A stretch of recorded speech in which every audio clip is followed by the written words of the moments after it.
Senior college of arts commerce and science के इस इफ्तिताही programme की तकरीब के मौके पर मैं मालेगांव हाई स्कूल के चेयरमैन इसहाक सेठ ज़रवाला साहब, उनके दोनों साहबजादगान महफूज ज़रीवाला, ज़िया ज़रीवाला और इस इदारे के तमाम ही अरकान को दिल की गहराइयों से मुबारकबाद देता हूँ। किसी ने कहा है कि थे बालों पर शिकस्ता फ़ज़ा हौसला शिकन, तेरा करम के क़ुव्वते परवाज़ पा गए। इसहाक सेठ के लिए मैं कहना चाहूँगा कि तुम दिए बाद मुखालिफ से न घबरा ऐ औक़ाब, ये तो चलती है तुझे ऊंचा उड़ाने के लिए। आज इस मौके पर मालेगांव वालों के लिए बहुत खुशी का मौका है।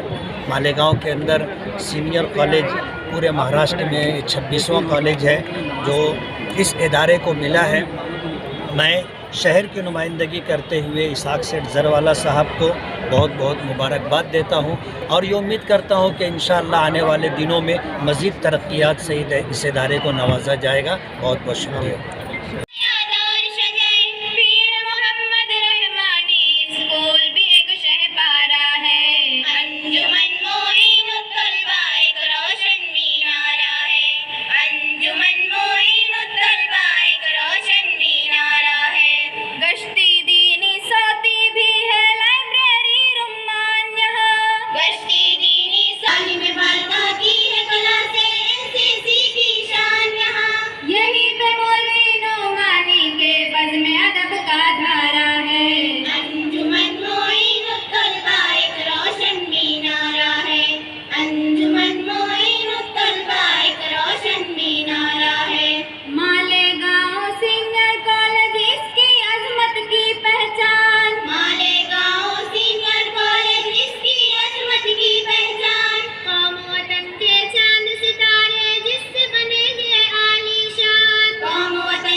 अजीज़ाने गिरामी कद्र, इसी की अमली तस्वीर यहाँ मौजूद हर एक